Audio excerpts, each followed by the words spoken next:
almost died today. What makes that different from any other day? The trauma part.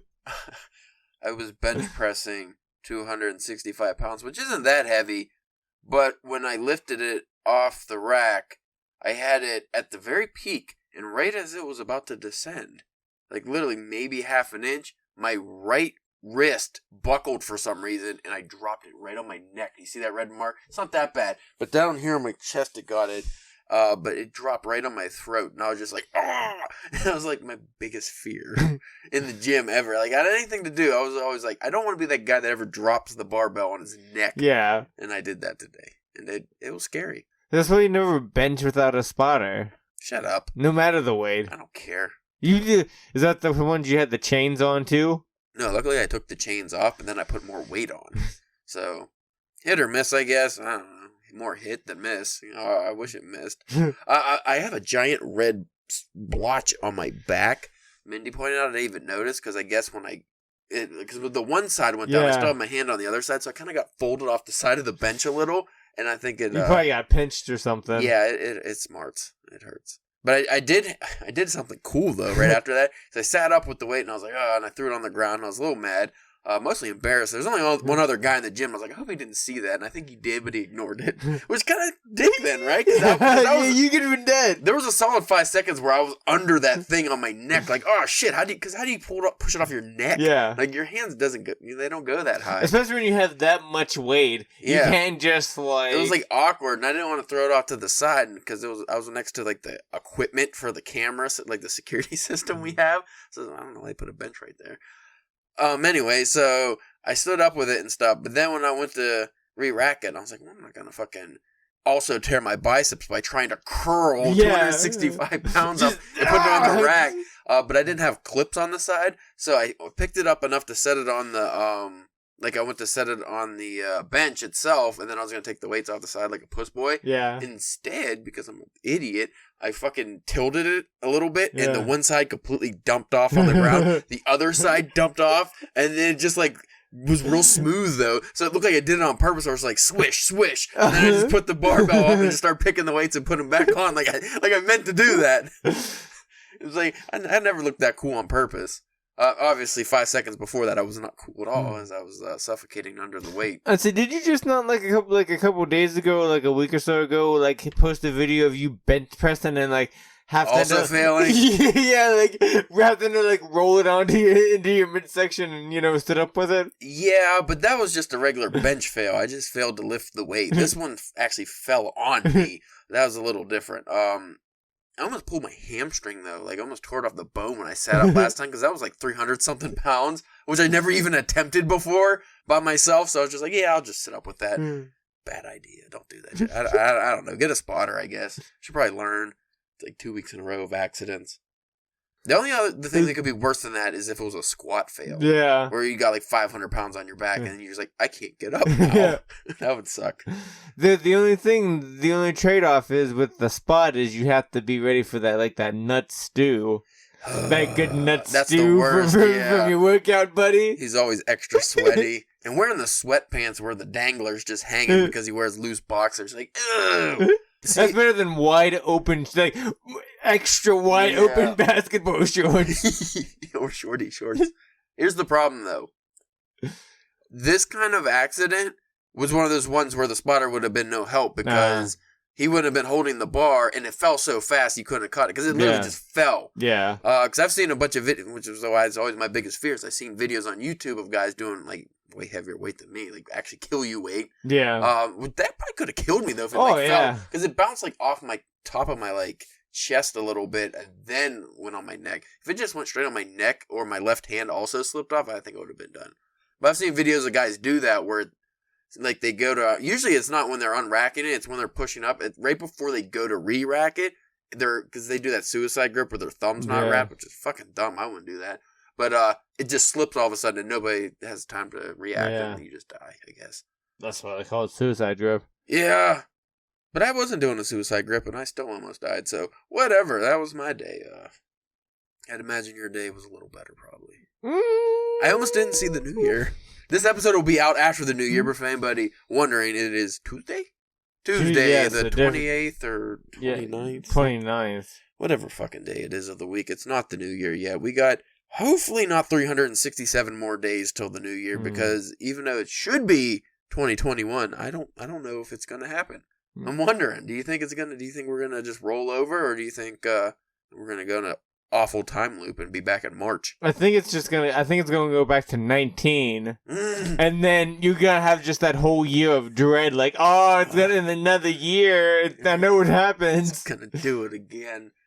I'm just waiting for perpetual winter. Because, like, of course, this would be the year we also have kind of a shitty winter.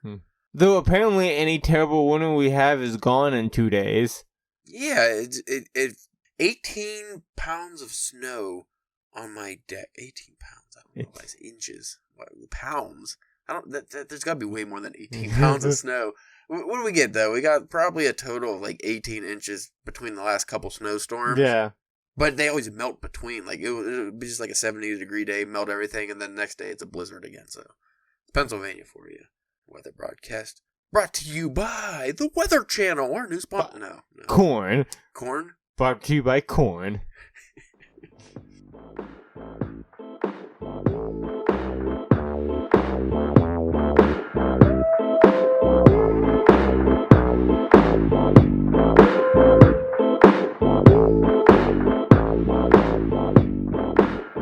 Good evening, and thank you for joining us at the Midnight Hour Society. Wait, what are we?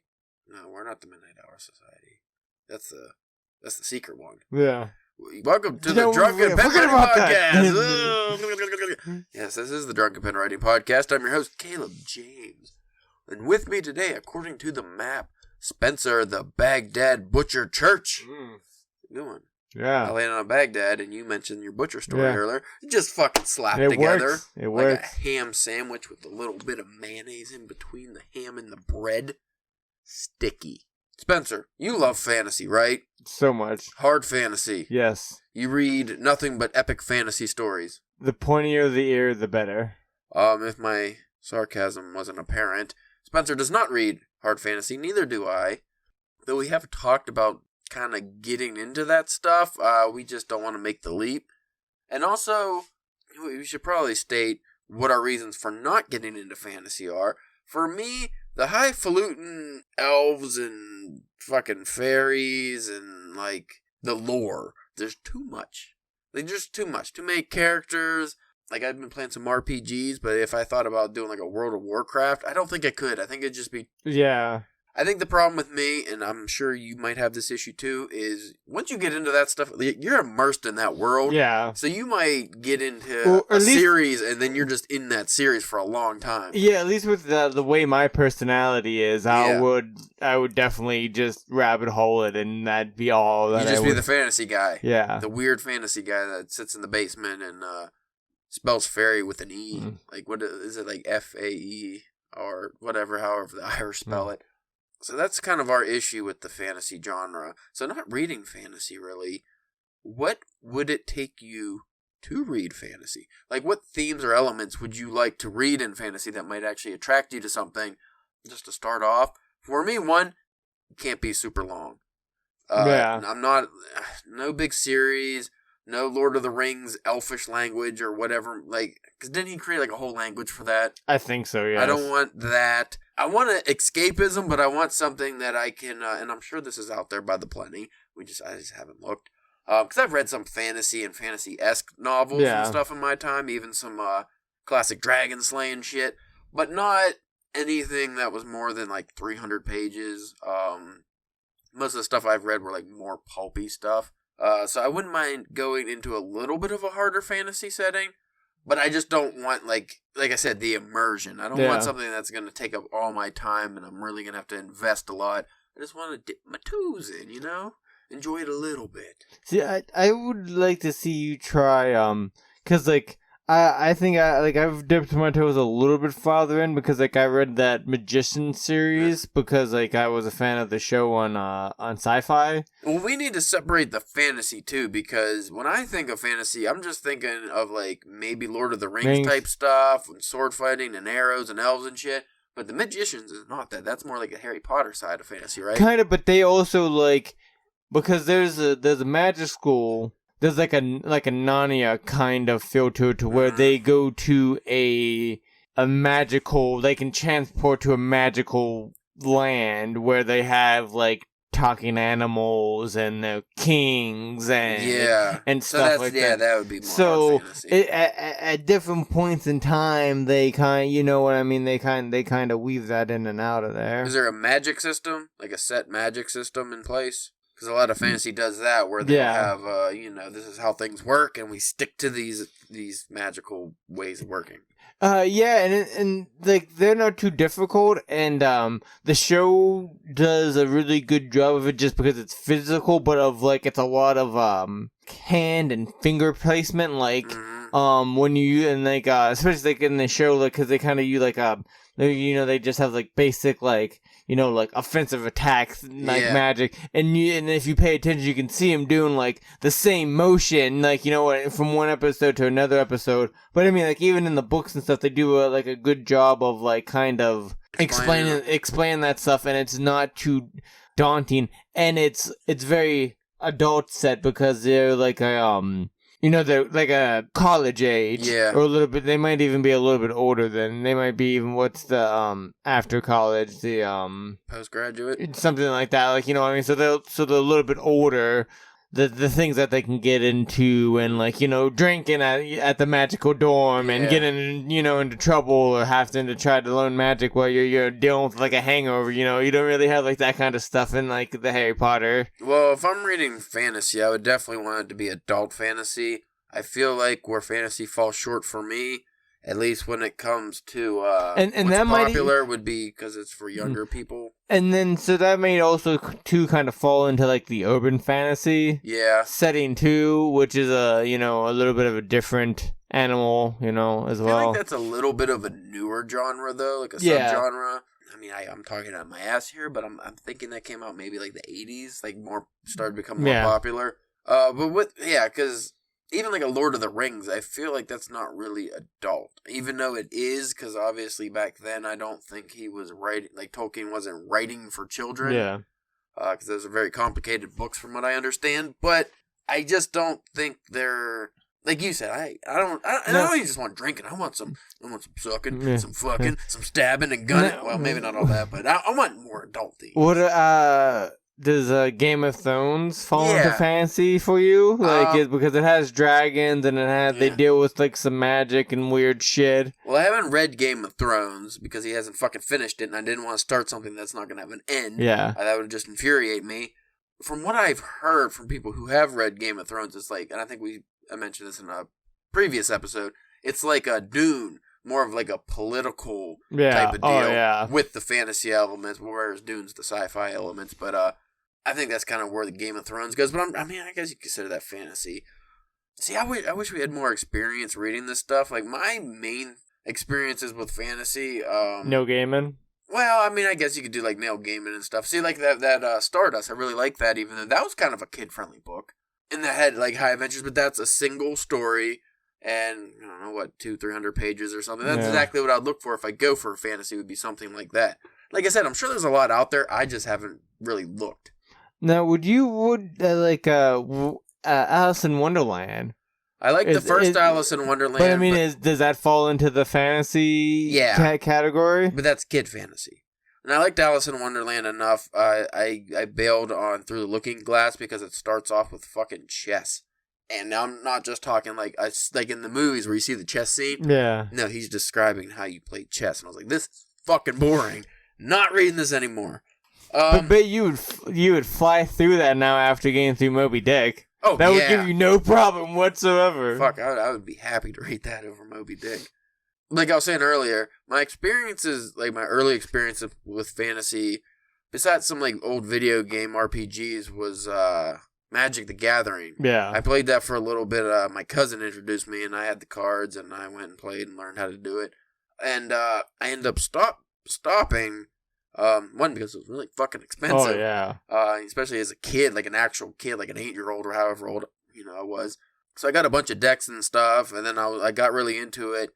But it was, again, too immersive. Like, once you're in that world, like, that's what you do. Yeah. Like, you're not going to, I mean, you might play video games here and there or read books or do other, but mainly that's your fucking thing. Same goes with Dungeon and Dragons. Yeah. See, I was actually looking this up yesterday because I was looking for different games to play because apparently Dungeons and Dragons, I don't know if it's come out yet. It might already be out. I'm not sure, but they're making an RPG, like video game. And I think they're doing a movie or something, or they did one. I know they've done a couple before that were like terrible. But I was actually looking into it just, because I was like, I mean, Magic the Gathering is a card game, not a table game. I never really played an actual table game like Dungeons and Dragons. So I was looking into it and I was like, this would actually be kind of cool. I was looking up the different, not just Dungeons and Dragons, but different ones. Like there's a bunch of them. And I was like, this would actually be cool because you're it's like writing. Like, you're coming up with ideas, you're everybody has characters. So I think you just kind of get, the base of the story, and then you can come up with your own stuff. And then, within two, I think, if you're the dungeon master, you're the one, coming up with, the adventure or the quest that the other people have to... Because I think it's, their job to defeat you, I think. So I think that would be really fun. But, again, I don't have the time to do that. Because again, if you do something like that, I feel like you're not going to do a lot of other things, which is fine if that's what you enjoy doing. You want that to be your hobby. I read thick ass fucking novels. Yeah, I can't read those thick ass novels if I'm sitting there coming up with my dungeon shit. Thick novels, thick and girthy. By the way, folks, if you don't follow me on Instagram, I just Caleb James 1986. By the way, I got Alan Moore's Jerusalem, and that is.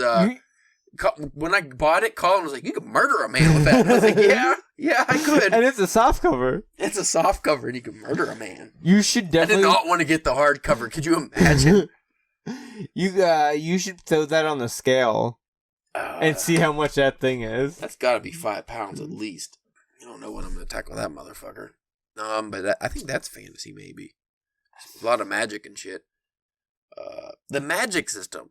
That's another main component. That's why the Magic the Gathering kind of end up petering out with me, is because you have to not just learn the characters and stuff, but you learn how the magic works. Right. And let's say, so would you rather prefer if you're gonna read it, would you rather have this complex, detailed way of all magic needs, sacrifice needs a magic, so you have to cut somebody or cause pain to, whatever the cause is, you gotta do the thing, or do you want it more just loosey-goosey, kind of not strict? Yeah, to make the comparison, it's how do you want your time travel and your time travel story to go? Do you want it to be very strict, if you go back and do a thing, it messes everything up, or is it it's time travel, so time travel is in time travel, so it doesn't mess anything up? To be honest, I kind of just want it to be there without being a thing that you have any involvement in. Meaning, Neil Gaiman's Stardust, I like that because I'm just reading a fun story. I'm involved in the story enough, you're imagining things, and there is magic in the story, but there's not a real magic system. There's not things that are being explained, and you have to remember how things work. No mana?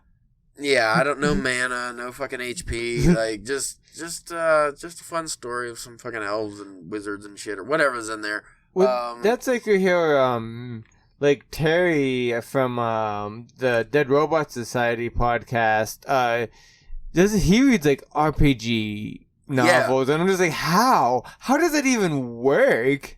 Is that Choose Your Own Avenger? How does that work? How's it interactive? It's a book. And it seems long and tedious. Definitely tedious. But again, if you like doing that stuff and you have the time, that's fine. The problem is, I know... See, here's the thing, though. I'm not shitting on any of this stuff because I know I would actually really like it. Yeah. With these stupid old video games I've been playing, I started getting into some old RPGs. I've been playing Earthbound, and I'm just oh yeah, this is why I stopped playing these, because I'll play them for 8 hours straight. That kind of stuff makes you wish you could find a way to just become a professional consumer. Yeah. Instead of somebody who puts out the stuff, you want to be just takes it. Yeah. That would be fun. If you can get paid for reading, I'd be so happy, because I love reading. I just don't want to read something that's going to take a year of my life. to get back to like something that might get me to read fantasy, and this is probably one of the big like main ones, it probably would have to be an author that I'm already familiar with. Well, that's why I read Stardust by Neil Gaiman, Yeah. because I like Neil Gaiman. And he always kind of has, like, fantasy elements in his stuff anyway. Or even, like, Alan Moore. I like Alan Moore's work. So if he does something that's fantasy or considered, like, somewhat fantasy, at least with magic. I mean, I don't know. Is there a separation? I mean, fantasy doesn't have to have magic. But if it has magic, does that make it fantasy? Yeah. Is that kind of like the not every child molester has a mustache, or how's it go? Not everybody with a mustache is a child molester, but every child molester has a mustache. Is it like one of those deals? Yeah, that's a horrible comparison. Some of the best men in the world have had mustaches, and they didn't molest nobody. That you know of. Yes. Oh man. Yeah, but a lot of child molesters do have mustaches. That's a fact, Jack. Oh man. But yeah, it would have to be like cause like Stephen King's done like has dabbled into like some fantasy stuff. I don't think like Joel Hill has really, but if he put out a fantasy book or a short story or something, I would have, maybe not as soon as it comes out, but I would definitely get around to reading it just because I would like to see what his take on something like that is. So well, and this comes to the biggest problem I have with fantasy in general is, or just any reading or consuming in general, I need it to be contained. Yeah. For the reasons mentioned earlier with time and everything. So even if like a Stephen King type put out, a fantasy series or something, would you read it knowing that it's like 5 volumes plus and it's just continuation, no end in sight? Because that's where a lot of fantasy lies. Like, at least what I've seen people talk about reading and stuff, it's like, oh, I'm on, even like it's not fantasy, but like The Expanse, sci-fi. Yeah. There's like fucking 17 books now or something. Like, there's a ridiculous amount of books. Are they even done with it, or are they still making them? Well, that's like there's a lady that I work with, and she reads a lot of like those kind of fantasy, like, or like dark fantasy or whatever. Like, yeah. Well, I just assume it's dark fantasy because like the cover is normally black, and there's like, and like, like there might be like a person like silhouetted by like a different color covering half their face or something. Yeah, but it'd be like book like 18 in a series and like close to the size of the Jerusalem book that you just got. Like, you know what I mean? Maybe not quite that thick. Just a shitload of those. But close. Like, if there's 18 of those. Yeah, that's going to stack up to your fucking ceiling. Well, here, I think this is what would get me into fantasy. Like one of those big-ass series we're talking about. One, if it was by an author that I already really like. So I would just, automatically be like, oh, pick up this book. Oh, it's a series? Okay. And maybe start reading them.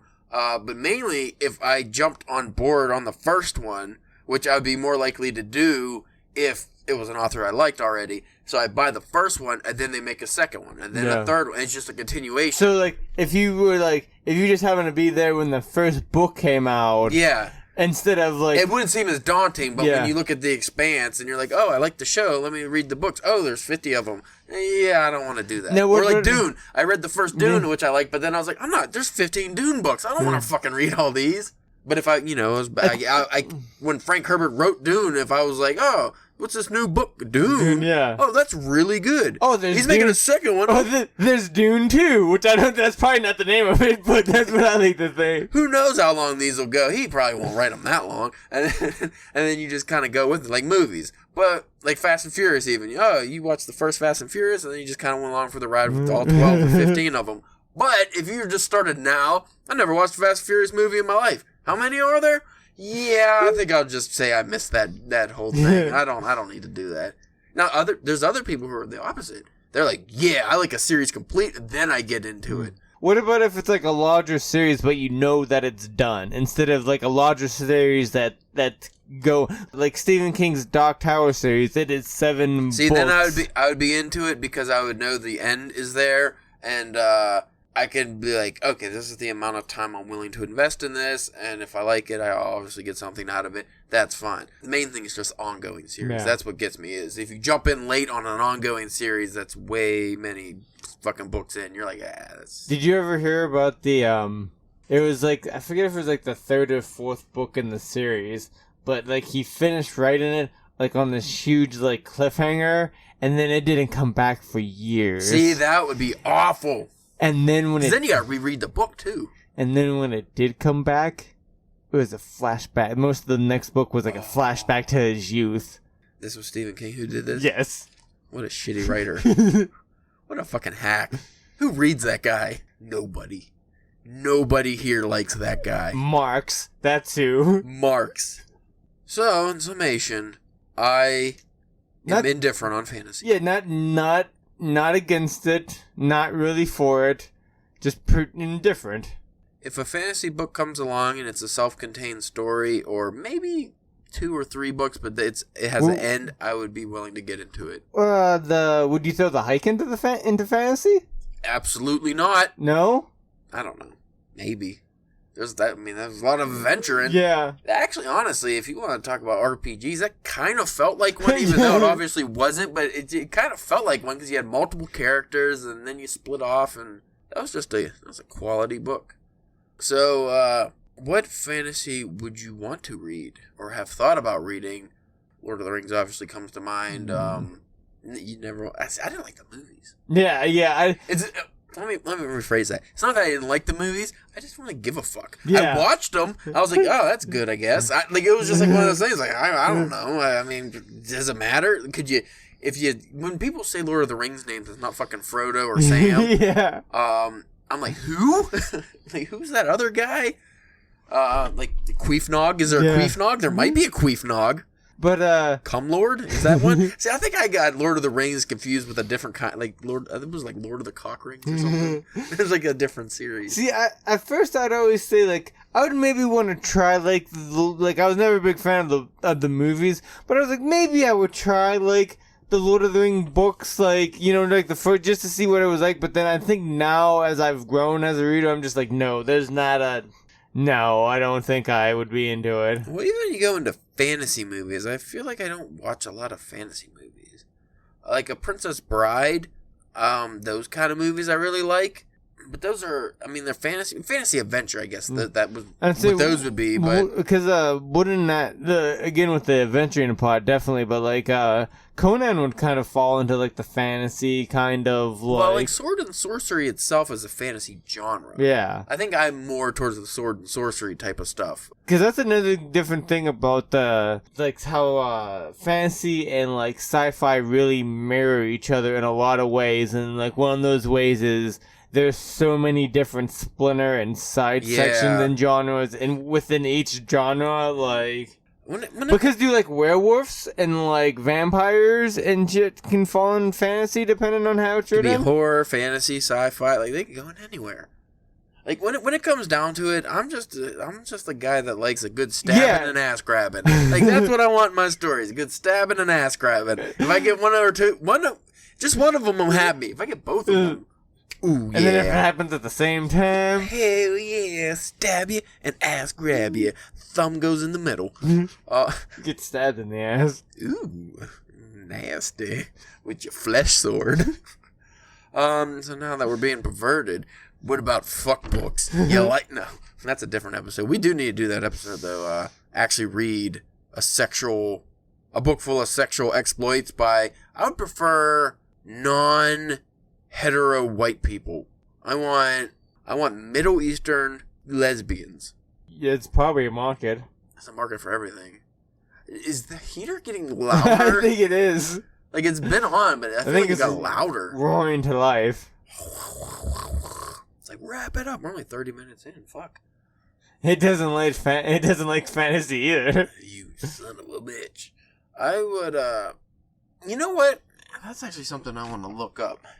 Classic fantasy, because I don't know what constitutes the original, like, just classic fantasy, so classic. Like, we've talked about, like, you know, mangas and animes and stuff before. There's like a lot of different things of those two that can fall within Japanese probably just fantasy from around the world varies, because like if you go into Europe, it's almost fairy tale. Yeah, like more fairy tale sword fighting type of stuff. American fantasy is kind of interesting. I guess Lord of the Rings though, wasn't Tolkien like Irish or something? I don't remember. I don't think he was American. But yeah, Japanese fantasy, which actually kind of normally goes into either samurai stuff or like you said, weird manga shit, which is always awesome. Yeah. See, I never got Sailor Moon. People love Sailor Moon. I was like, honestly, I watched Sailor Moon for the wrong reasons. Well, that's the thing. I've never got into any animes where it was like hot chicks. Yeah. Like I never really understood the appeal. I mean, I get the appeal to a degree, but like I'm not like I'll just go watch like hentai if I wanted that. I'm not gonna. But there's always tentacles or weird demons or both. I never got that either. I'm rambling. So anyway, some examples of what would be considered classic fantasy: Lord of the Rings, The Hobbit. The Once and Future King, that's by T.H. White. That's author stuff. The Name of the Wind by Patrick Rothfuss. Wizard of Earthsea by Ursula K. Le Guin. I feel like if your name's Ursula, you have to write fantasy. Yeah, at least one. Yeah, The Last Unicorn, Alice in Wonderland, The Sword of Shannara by Terry Brooks. By the way, I don't know if some of these are newer books. I have no idea. It's just on the list here. The Lies of Locke Lamore. Would you consider Lock and Key fantasy? I mean, obviously it's a comic, but... to an extent. Like, what other genre could that be? Yeah. It's not really sci-fi. I mean, unless if it'd have to be like... And I don't know if I've really ever said this before, but like a suspense fantasy. Because, like, there was a lot of suspense stuff going on in that story, too. Right. Here's one I've heard of, and maybe we should do this for... Let me see how many pages this is before I fucking say, commit to this. But in 1982, the Mist of Avalon. I know you've probably heard of the name. Everyone's always talking about the Mist of Avalon. Yeah. I think it was even mentioned in Step Brothers. You know what? No, I don't want to read that at all. That's I'll put it up to you if we read this. Let me just read the synopsis here or whatever. The Mist of Avalon is a 1983 historical fantasy novel by American writer Marion Zimmer Bradley, in which the author relates the Arthurian legends from the perspective of the female characters. So do you read more King Arthur? From the female perspective. Which, in all the Arthur stories, were the worst people. Yeah, they got treated so bad. Yeah, I don't think. Lion, the Witch, and the Wardrobe. Yeah, that's another one. Chronic What Calls of Narnia. American Gods is considered fantasy. I mean, I guess it would have to be, but I never really thought about it. So, Dragonflight. Do you like dragon stories? To a certain point, I've always kind of liked dragons. I feel like we've gotten nowhere in this episode. I read Beowulf. What did you think of Beowulf? I mean... I always forget. Is there a wolf in that, or is it... No, the guy's name's just Beowulf. I knew that, because I just listened to an episode on that, on the Missing Legends podcast, I think, and he was like... There's always one of those guys, like Beowulf, Hercules, Pecos, Bill from Texas, like there's all, Paul Bunyan, there's always like just one guy that could do everything. Well, this just shows you how mature me and my buddy were. Remember way back when that like 3D like animated Beowulf movie came out, and of course, like the evil creature in Beowulf name is Grendel, and so the king would just be like, "Who would kill my Grendel?" And me and my buddy are like the only people in the theater just like Grendel keeps on saying Grendel. What am I, Grendel? Isn't it Grundle with a U? I don't know. It sounds close enough. Talking about taints, people. For those not acquainted with Spencer's sensibilities. If you folks have any suggestions for fantasy that you think we, two bums who barely get into the genre, would actually like or want to get into, feel free to reach out to us, because I would like some suggestions. That's often when I'm going to the darkness of a genre I've never read before or don't read a lot of. Like if I go into those deep woods, I prefer a recommendation from somebody because that gives me some direction. I can go, okay, well, I'll try this out. And if it's hot dog shit, I will never talk to that person again. Or I just won't listen to their... You ever have somebody, like, repeatedly recommend movies to you and every one that you've watched is fucking terrible? So finally you just like, yeah, I'll watch that, and you don't. You just don't listen to them anymore. Well, that's why I'm very particular on what what like comics I try to get you to read, because I'm like anything, they're all good. I like them all, but like they got colors and features. Yeah, but like I tried like the good ones, or the really good solid ones are the ones I try to pass on to you, because I know I don't want you to just be like, because whenever I give you enough just like adequate to you, just be like, what, fuck it, I'm done with comics. I'm done. I'm done. I'm a manga guy now. Hardcore. That's gonna happen. When we talk about diving into things too hard and immersing yourself in a world and never getting out. It's just on the grounding in it. It is on the precipice here. Like, I'm on the precipice of getting into that. Like, I can see it in the distance. Down. I can see tentacles. I can see fucking weird facial expressions. I can see hard lines. I can see it all. I can see a lot of action scenes.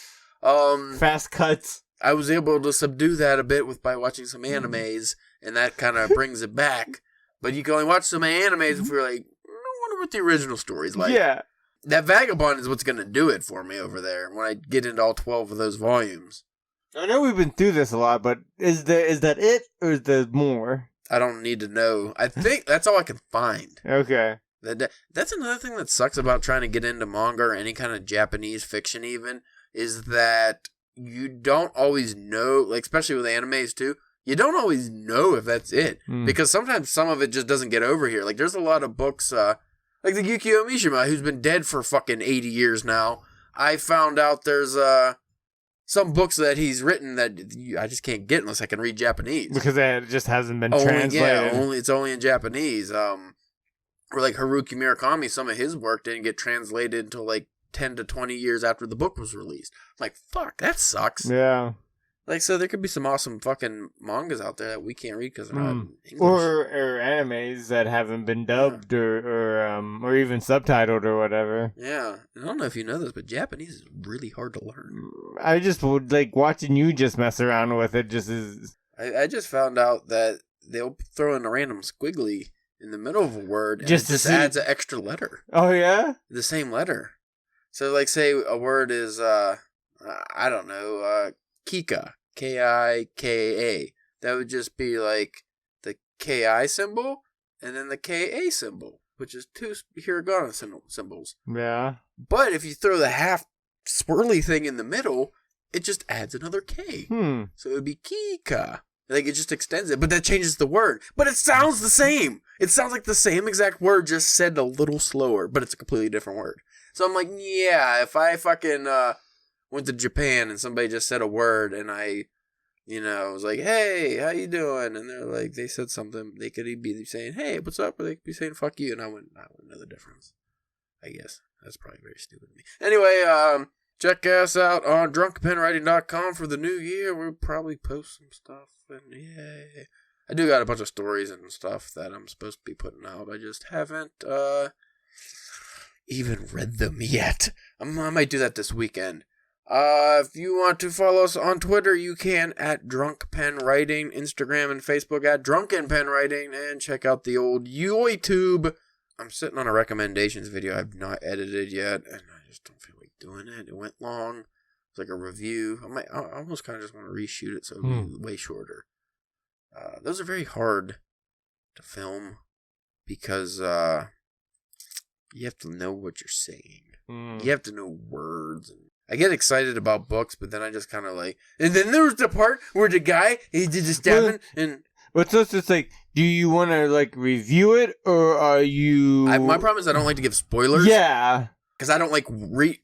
Anytime I, like, watch a book reviewer, if they say spoilers, I cut off if it's a book I think I want to read. Yeah. So that's the issue. So I don't want to give reviews to something where I spoil it, but at the same time... It's hard for you to get to explain it or get somebody else hyped up for it without telling them what Well, like that Coin Locker Babies, I wasn't able to really tell you much about it because like there's so much ridiculous shit that'll just happen that each one of those would be a major plot point I would give away. So I can't even tell you one cool thing because that cool thing is integral to the fucking plot. So... It's tough when you read books like that. But some people don't give a fuck. They'd be like, oh, then he killed his mom. And you'd be like, oh, thanks, dickhead. Yeah. Well, it's just the ending. Don't worry about it. Anyway, thank you for listening. And again, send fantasy suggestions to Spencer's way. Because he needs more things to read. Yeah. Don't have enough. DPW brought to you by Sam.